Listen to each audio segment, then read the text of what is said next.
If I look back to how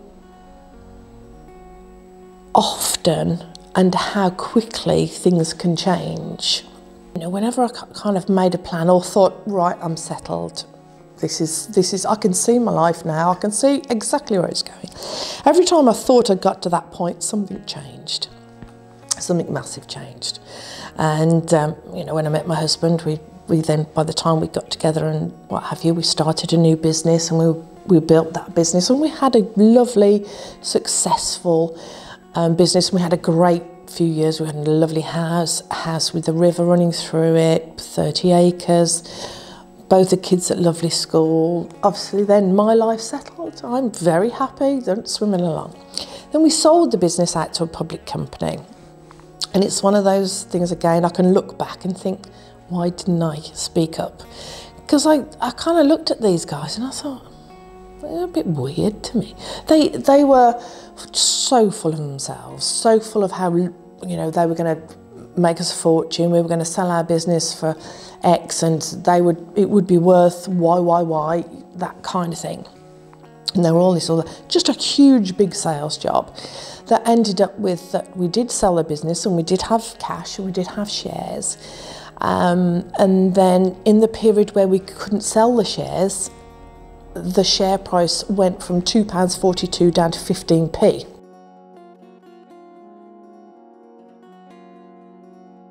My goal and my husband's goal at that time, because it had created such a fast decline in everything, in our earnings, not in terms of us as a couple or as a family actually, I don't even think the boys noticed as much.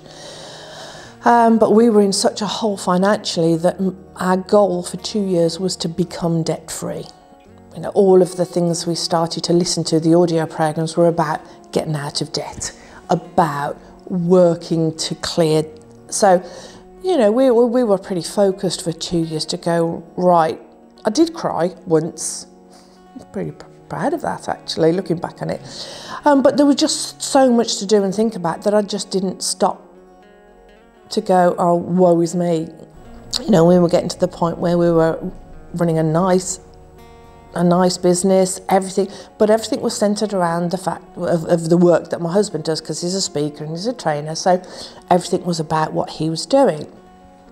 And this is where, again, you think, you got it all sorted again. We got the house back, not the same one, but we got a different house, the lads have grown, everything again, absolutely ticking along beautifully.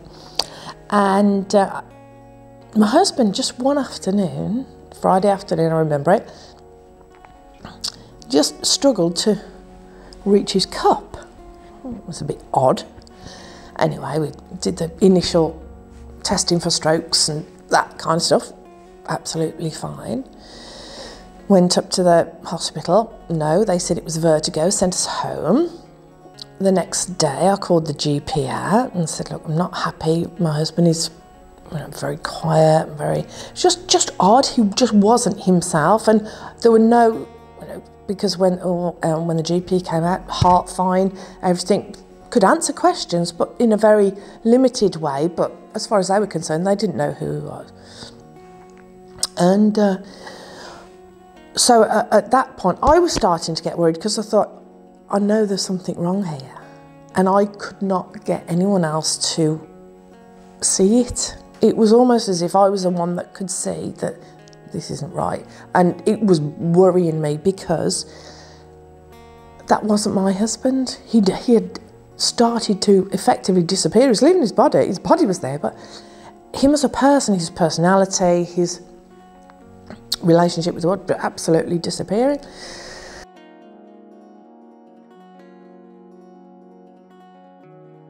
You know, the one day I'm in the hospital and he absolutely looked as if he'd just had a stroke. His face fell, his arm, he was in a wheelchair because they'd just brought him back from a scan. And his arm had dropped, his leg had dropped, and his whole body just dropped down this one left side. And fortunately, the consultant was standing with me because we were talking about the scan, and he saw it as well.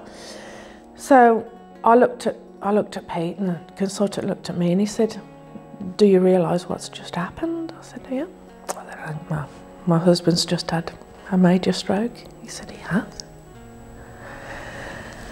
So then I said, "Well, because there are things you can do when somebody's had a stroke to kind of delay some of the effects or whatever, or to absolutely make a difference. And but if you get it wrong and it's the wrong kind of stroke and you get the wrong treatment, it makes it worse." So it's all this. Anyway, as we're chatting about the fact that my husband's just had a massive stroke, and in an instant, what's flashing through my mind is how I'm going to get him up the stairs, how we're going to live, where we're going to live, what I'm going to need to do with the house, and all of this is just fast going through how I'm going to tell the boys. And as we're chatting, I look down and he bounced back absolutely, just started moving his arm again. And I looked at the consultant and he looked at me, and we just went, how did that happen? How did that happen?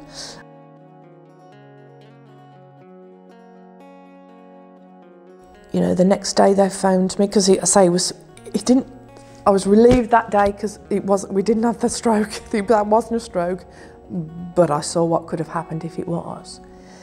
And then the next day I'm getting ready, because visiting time's 11 o'clock in the morning, you can't get in till 11, so I'm getting ready to go up to the hospital, and Pete's son's flown in from Dubai, and we're getting ready, and the phone call comes on my mobile. "Mrs. Thomson, we'd like you to drive carefully. However, we'd like you to come straight to the hospital because your husband has become unresponsive and the crash team are with him."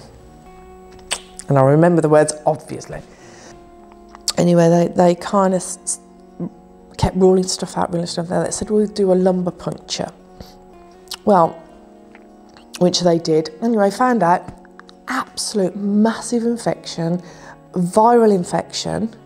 So they put massive antivirals in one arm, massive antibiotics in the other arm, and said, "We'll just wait and see." That was, so I spent the day, started in with the "come in, your husband's unresponsive," and with the crash team. Had a kind of crazy day where, you know, we're trying to get drugs into him and he's fighting all of us. He has 2 seizures on that day as well.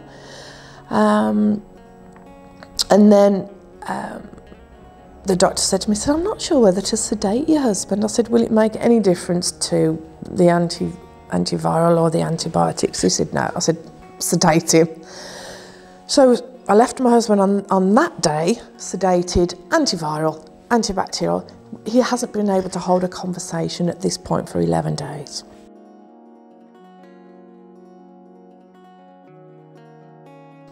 Anyway, it started well because I didn't get a phone call from the hospital.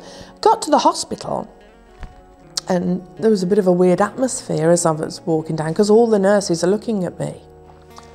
And I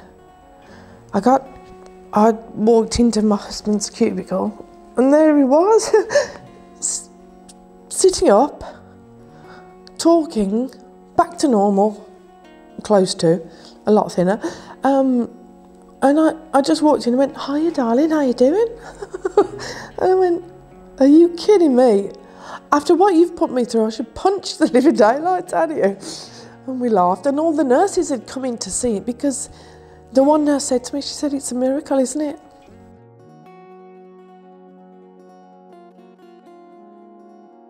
It's good, it's liberating, I think, because for me, telling my story and parts of my story mean that I can put it into a perspective as well, and I can remind myself of what I've been through and what that means to me now.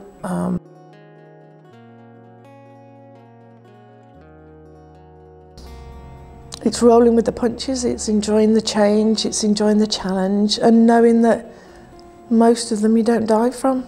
In fact, you only die from one of them, I suppose. Yeah, that's really good.